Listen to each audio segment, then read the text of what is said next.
लेकिन उनकी जिंदगी 2.5 लाइन में आ जाती है। उन्होंने कहा है कि राजनीतिक सत्ता वो मास्टर चाबी है जिससे हर प्रकार की समस्या का ताला खोल करके निदान हासिल किया जा सकता है। तो आज समाज के सामने, हम लोगों के सामने समस्या ही समस्या तो है। तो जिस दिन पहले की तरह देश की सत्ता में आप जैसे काले कोट वालों की, वकीलों की सक्रियता ज्यादा हो जाएगी, उसी दिन यह देश ठीक दिशा में तरक्की की तरफ चला जाएगा। और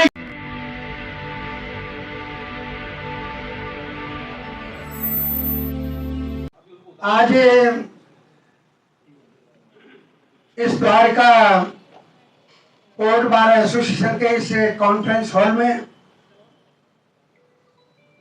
बाबा साहेब की 134वीं पावन पवित्र जयंती के मौके पर जो अपने आप में अर्थशास्त्री रहे, समाज शास्त्री रहे, मनोविज्ञान रहे, मनोवैज्ञानिक के पूरे और अपने आप में बार एकला रहे, ऐसे बाबा साहिब की जयंती मनाने के लिए वो वर्ग इधर बैठा है, जो वर्ग सही मायने में अनुसरण करना चाहता है बाबा साहिब का। तो मैं तो इस मंच के माध्यम से वही मंगल कामना करता हूं कि बगैर डिग्री के भी आप बार एकला बन जाए, सारे के सारे लोग तो वही काम करें। तो ऐसे मौके पर यहां मंच पर आसीन हमारे निर्वाचित द्वारका कोर्ट बार एसोसिएशन की टीम और आप लोगों के साथ साथ इधर समक्ष बैठे मेरे समस्त विद्वान साथी, मैं यहां पर सबसे पहले तो आप लोगों को, शुरू में कोई कुछ और बोलता है, कुछ को और बोलता है, मैं अपनी तरफ से नमस्ते, जय भीम, नमो बुद्धाय बोलना चाहूंगा। और साथियों, ये बात बड़ी विचित्र है कि इस देश में मैं सोचने के लिए, आपको मजबूर करने के लिए भी आया हूं। इस देश में 1984 से पहले भी बाबा साहेब का यही फोटो था, बाबा साहेब द्वारा लिखा हुआ यही संविधान था, बाबा साहेब के द्वारा लिखे हुए यही वॉल्यूम थे, बाबा साहेब के द्वारा लिखी हुई अनेक पुस्तकें भी थी, और जिन विद्वानों ने भी बाबा साहेब के ऊपर किताबें लिखी वो किताबें भी थी। लेकिन बाबा साहेब का नाम लेने वाले लोग इतनी तादाद में इस देश में नहीं थे, विशेषकर 1984 से पहले। तो फिर मैं यहां से, इस मंच से उस शख्सियत को भी याद करना चाहूंगा जो बहुजन समाज, सर्व समाज में जन्मे हैं, सभी संत महापुरुषों के साथ साथ मैं उस शख्सियत का भी नाम इधर लेना चाहूंगा, उनको भी नमन करना चाहूंगा, जिनकी बदौलत आज बाबा साहेब का नाम भारत देश के घर घर तक पहुंच गया है। और इस भारत देश की तो छोड़ दो, संसार का सबसे ज्यादा देश अमेरिका जैसे देश को यह लिखने के लिए मजबूर कर दिया, the symbol of knowledge, doctor B R. Ambedkar. तो ऐसी शख्सियत माननीय कांशीराम साहब को भी मैं नमन करना चाहूंगा। इस शब्द को कोई और किसी दूसरे आशय से और निगाह से न देखे। और आज इस मंच पर जो नई टीम बैठी है वो भी बाबा साहेब के संविधान के मुताबिक जो चुनाव प्रक्रिया होती है उसी को पूरा करके अभी हाल में इधर बैठे हैं। और यही नहीं, जो बराबरी का अधिकार दिया संविधान में, उसकी भी बराबरी की हकदार मैडम इधर बैठे हैं जो महिला वर्ग का भी प्रतिनिधित्व कर रही हैं। आप जैसी और हैं तो उधर बैठे हैं, तो आप लोग धन्यवाद के पात्र हैं। लेकिन बाबा साहिब की कही हुई सारी बातें जब आपने पूर्णतः जीवन में पूरी की हैं, शिक्षा की तरफ आप बढ़े हैं, चुनाव प्रचार प्रसार में आप लगे हैं, पूरी ताकत लगाई है, तब इस मंच तक पहुंच पाए हैं, अन्यथा तो बड़ा मुश्किल से मिलता है। तो मेरे विद्वान साथियों, आज की स्थिति में जब मैं देखूं तो चारों तरफ संविधान की जो भी स्थिति बनी हुई है वो आज से कोई अछूती नहीं है, लेकिन उस संविधान की जिसकी दुहाई देते हैं लोग, उसकी रक्षा के वायदे इरादे करते हैं लोग, वो सारी की सारी चीज अगर आज कोई पूर्ति कर रहा है तो जो आप लोग और मैं भी उनमें शामिल हूं, हम लोग वकालत के लोग, वकील लोग ही अपनी भूमिका ज्यादातर निभा रहे हैं। नेता लोगों को कोई चिंता नहीं है, सरेआम धज्जियां उड़ रही हैं, लेकिन इसी जबान से दूसरे शब्द इस्तेमाल करते हैं कि समाज को, संविधान को बचाना है। लेकिन नेताओं में नेता लेता ही लेता, देता नहीं।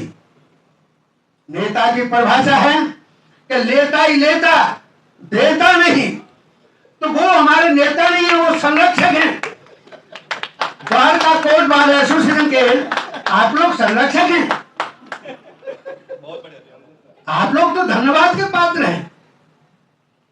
इधर बैठे हैं, आप लोगों ने संविधान का प्रियम्बल आपके बीच बांटा है, याद दिलाई है, औरों ने भी दिलाई है।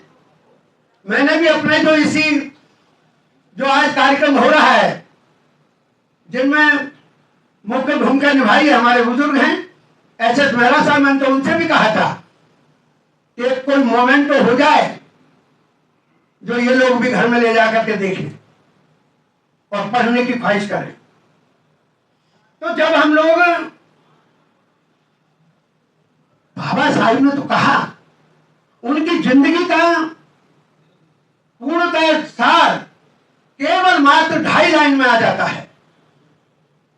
कितने वॉल्यूम पढ़ लो, कुछ भी करो, लेकिन उनकी जिंदगी 2.5 लाइन में आ जाती है।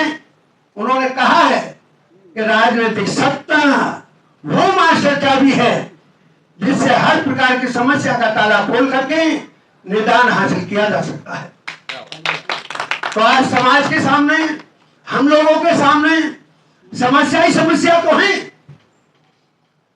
तो जिस दिन पहले की तरह देश की सत्ता में आप जैसे काले कोट वालों की, वकीलों की सक्रियता ज्यादा हो जाएगी, उसी दिन ये देश ठीक दिशा में तरक्की की तरफ चला जाएगा। और ये बात कहते हुए कि बाबा साहिब ने केवल राजनीति की बात नहीं कही है, आपको सामाजिक क्षेत्र की भी बात नहीं कही है। आर्थिक क्षेत्र में तो अभी हाल में 1 अप्रैल गया है, तो बाबा साहिब की थीसिस द प्रॉब्लम ऑफ रूपी, उसके बेस पर इस देश का रिजर्व बैंक चलता है, उसके निहित और सारी चीजें और बैंकिंग फील्ड चल रहा है। तो यहां उन्होंने इस सारी चीज के साथ साथ एक आपको सच्ची और अच्छी दीन ईमान की जिंदगी जीने का भी रास्ता दिया है, धम्म दिया है।